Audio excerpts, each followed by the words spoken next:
Imagine standing before a towering red brick fortress on a lonely Kentucky hillside. The windows stretch on endlessly, 5 stories of black glass staring back at you like empty eyes. Locals whisper that more than 60,000 souls perished here, their last breaths swallowed by these walls, and that many of them never left. This is Waverly Hills Sanatorium, today remembered as one of the most haunted places in America.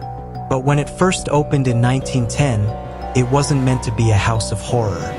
Back then, the United States was being ravaged by tuberculosis, the White Plague. Louisville, Kentucky, was especially hard hit, its humid climate creating the perfect breeding ground for the disease.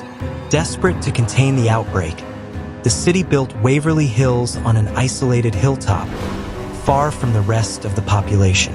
It began as a small wooden hospital that could treat only a few dozen patients.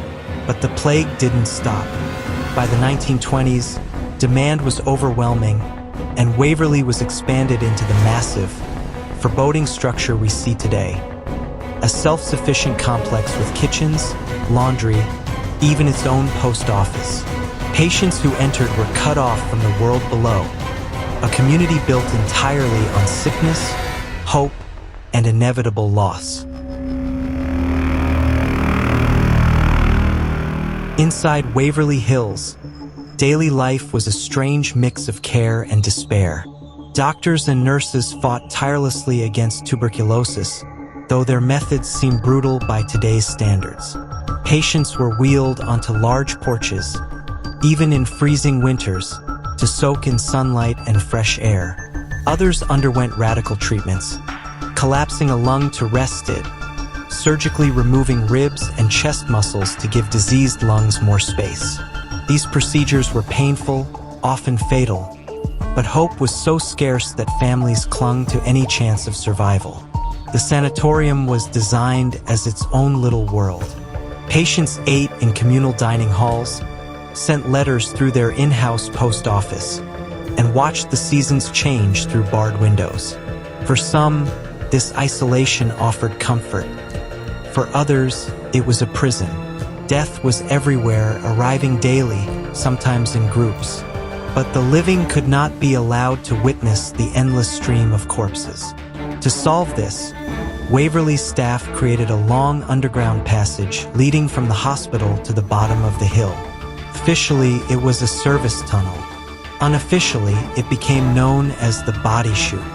On gurneys, the dead were quietly wheeled down this tunnel and out of sight, while upstairs, patients tried not to notice the beds around them suddenly empty. This unspoken ritual became part of Waverly's rhythm. Silence above, sorrow below. It's said that thousands made their final journey through that dark passage, never to return. By the 1950s, a miracle finally arrived: antibiotics.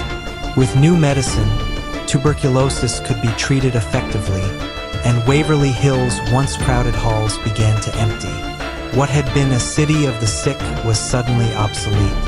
In 1961, after decades of suffering and death, Waverly Hills Sanatorium officially shut its doors. For the first time in half a century, silence fell across the sprawling complex. But buildings like Waverly do not die quietly.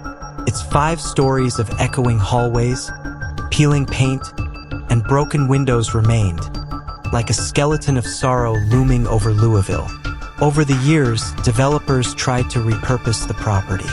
It was briefly reopened as a geriatric nursing home, but complaints of mistreatment shut it down. Later, investors dreamed of turning the site into a hotel or apartments, but funding always collapsed. Meanwhile, locals began to whisper. Strange lights were seen flickering in the windows of the abandoned hospital.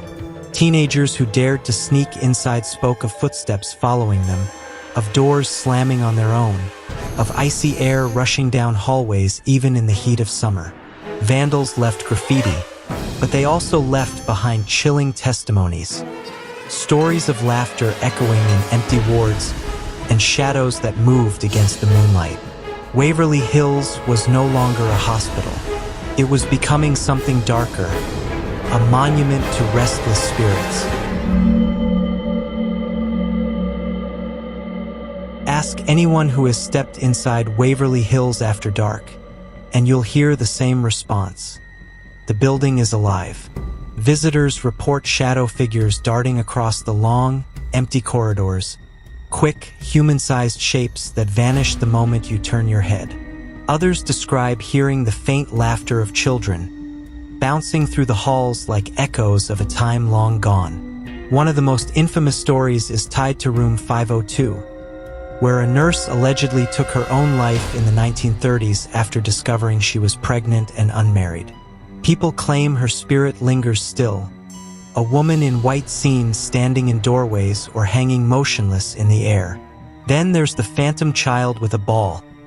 Many guests recall watching a toy roll across the floor on its own, as if unseen hands were pushing it.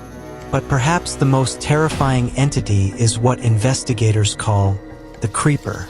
Unlike the human-shaped shadows, this presence crawls.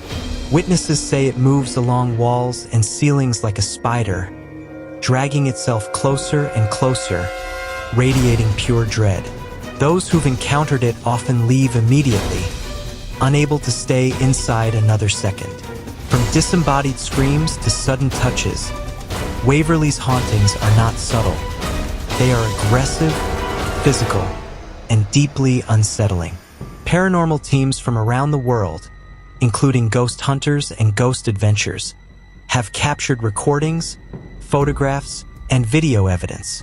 Each new investigation only seems to confirm what locals have known for decades. Waverly Hills is a place where the dead refuse to rest. For decades, stories of Waverly's ghosts were little more than chilling local legends. But as interest in the paranormal grew, investigators and thrill seekers from all over the world began making pilgrimages to the abandoned hospital. What they found shocked even seasoned ghost hunters. Visitors describe being shoved by unseen hands, feeling icy fingers brush against their arms, or hearing their names whispered in the dark. Many report unexplained cold spots that linger even in the middle of Kentucky's sweltering summers. Groups have captured mysterious photographs, misty figures standing at the ends of hallways, shadowy shapes appearing in windows where no one stood. Professional paranormal teams have also left their mark here.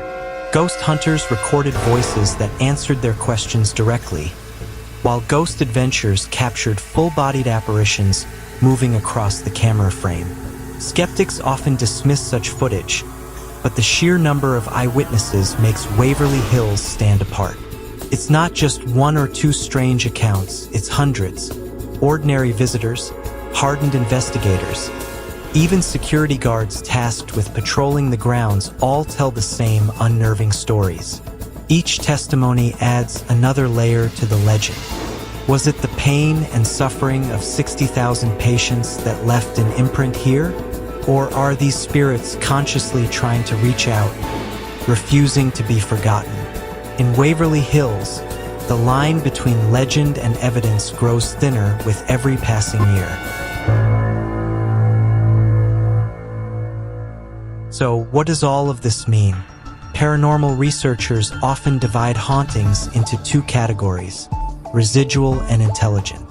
Residual hauntings are like recordings, moments trapped in time that replay endlessly. The footsteps, the rolling ball, the sounds of laughter. Intelligent hauntings, on the other hand, respond to us.